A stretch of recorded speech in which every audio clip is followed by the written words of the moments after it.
Alright, so I'm pretty sure we can all agree that Ninjago Dragons Rising Season 4 has been peak so far. But throughout most of the season, there was one question that always bugged me. Where is Umbrasilvis?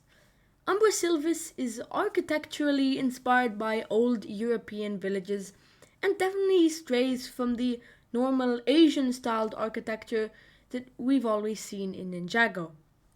Which is why it always got me wondering. Now, there are a bunch of clues to where this setting could be in, so let's put our theory caps on and dive right in. Okay, so there are a few areas Umbrasilvis could be located in that I've seen a lot of people speculate about. The first is obviously the Land of Eternal Dawn, which is where the new ninja ended up at the end of Season 3. This could be plausible because the ninja enter Umbrasilvis through the Land of Eternal Dawn, and you might be thinking, case closed. But it's not like Umbrasilvis is below the Land of Eternal Dawn. The sky doesn't have an end. And plus, the ninja didn't fall into the land, they rose into it. And the village also has a lot of differences to the Land of Eternal Dawn, so I'm not so sure the writers would want it there. Then again, the administration is in the Land of Madness, so you never quite know, do you? So, while possible, I personally don't think it's located there. Another thing to add on to this part of the theory is that you could enter the underworld through Ninjago by going into the Fire Temple and supposedly dying, or maybe there's just a tunnel like we saw in the webisodes.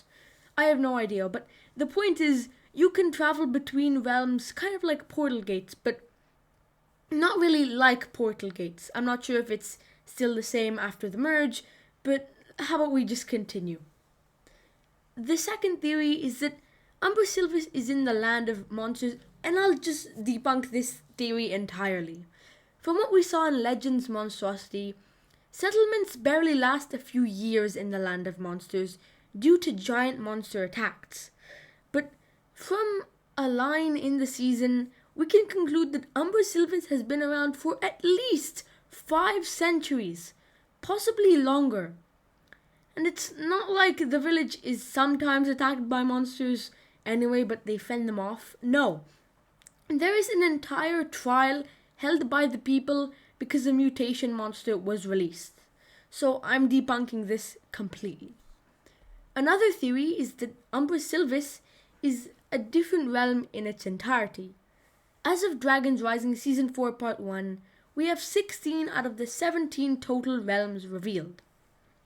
Umbrasilvis could definitely be the final realm, but I don't think just a really large village would constitute an entire realm. So I think I'll leave this theory off to you guys. I'd like to hear your theories in the comments.